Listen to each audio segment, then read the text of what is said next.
धन्यवाद अध्यक्ष महोदय, आपने मुझे बोलने का मौका दिया। मैं अपनी पार्टी की भी आभारी हूँ for this opportunity. Madam, supplementary demand for grants is a constitutional pre-arrangement and I agree that it should definitely not be objected. But it also raises the question as to why does the government need further allocation when it has not been able to spend what it already has.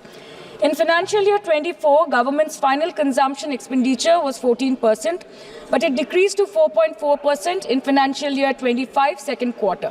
This means that the government has spent much less this year as compared to last year. In the first quarter of 24-25, government spending was 4.15 lakh crore and many cited model code of conduct a reason for spending less, but in the second quarter, it further decreased to 4.1 lakh crore. Madam, to my simple understanding, this grant is being demanded from the exchequer, but this is the money which is collected from the people and it is meant to be spent for the people. Since Professor Saugata Roy has already spoken about the technical aspect, today I choose to speak on what this government has delivered to the people of this country, the utilization of resources and departments it's seeking additional grants for, and also its complex relationship with the state of West Bengal. Sir, इनके bulldozer के चलते madam Bharat के लोग सवाल पूछना भूल गए और भारत की जनता आजकल इतनी भूखी है कि खाने को धोखा भी खा लेती है।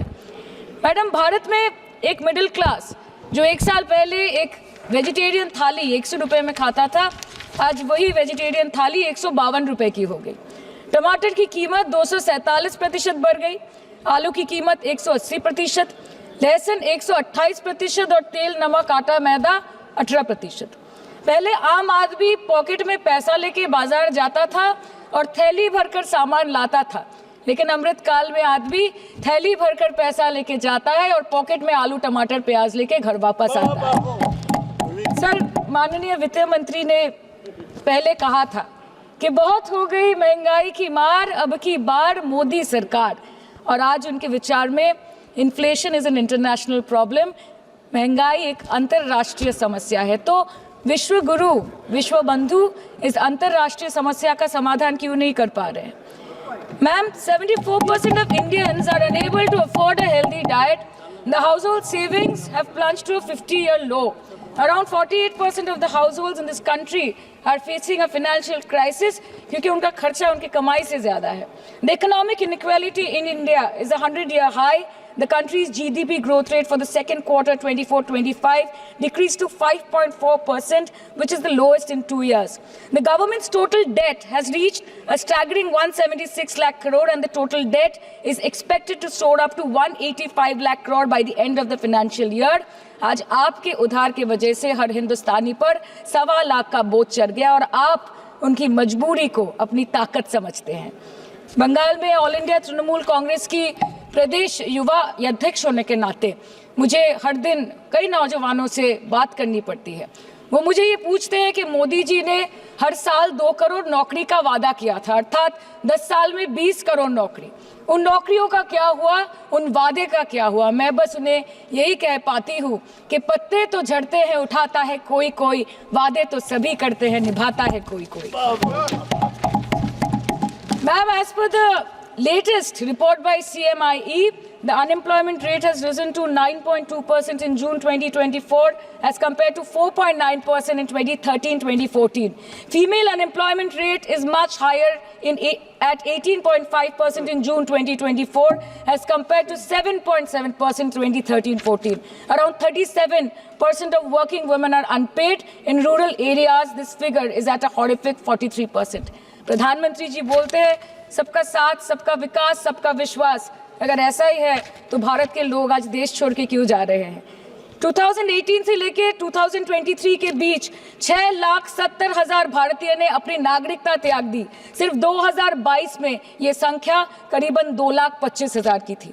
In 2022 alone, 7,500 high net worth individuals with a net worth of more than 8.3 crore or more left India.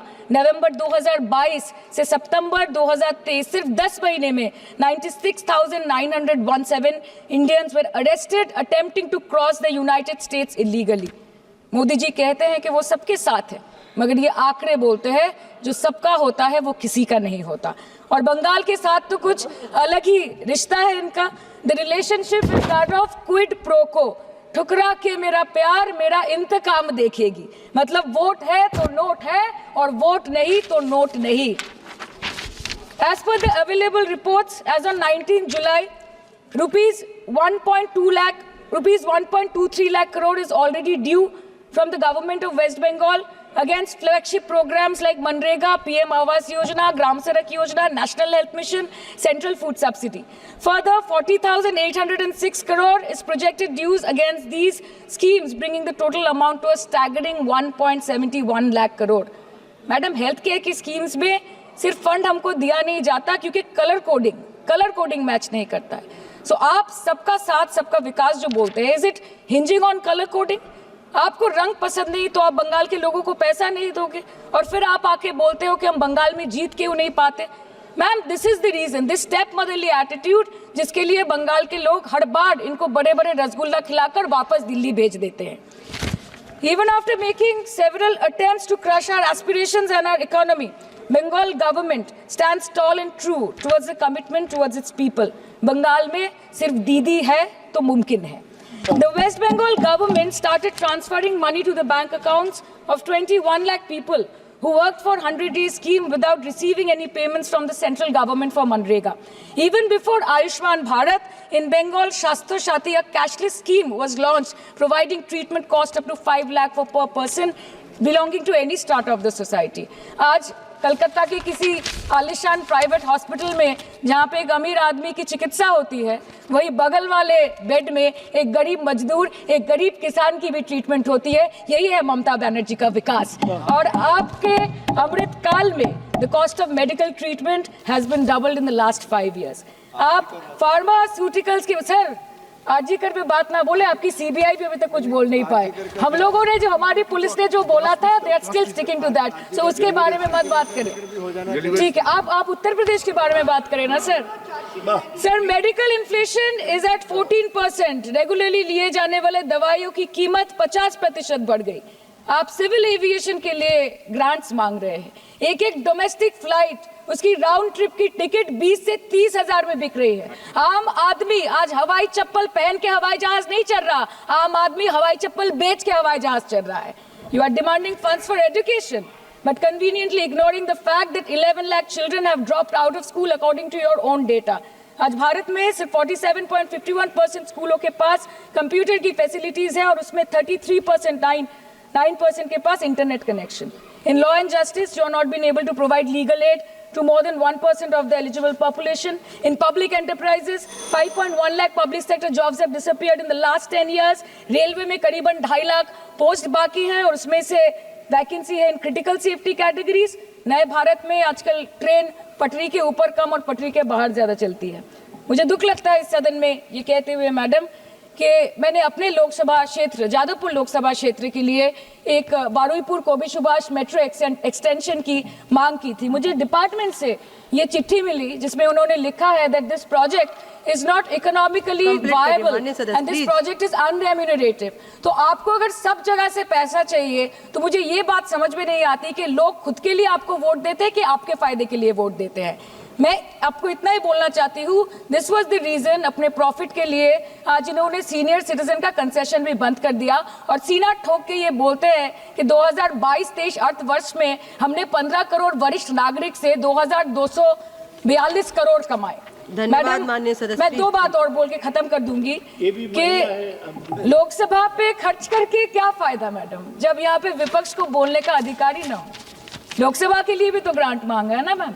और अभी सर बोल रहे थे कि बेटी बचाओ बेटी पढ़ाओ, तो 10 साल पहले मोदी जी ने लॉन्च किया था, लेकिन उसके 80% पैसे सिर्फ पब्लिसिटी और मार्केटिंग और एडवर्टाइजमेंट में खर्च कर दिए। आपके उत्तर प्रदेश, मध्य प्रदेश, राजस्थान में ना बेटी को पढ़ा पा रहे और ना बेटी को बचा पा रहे।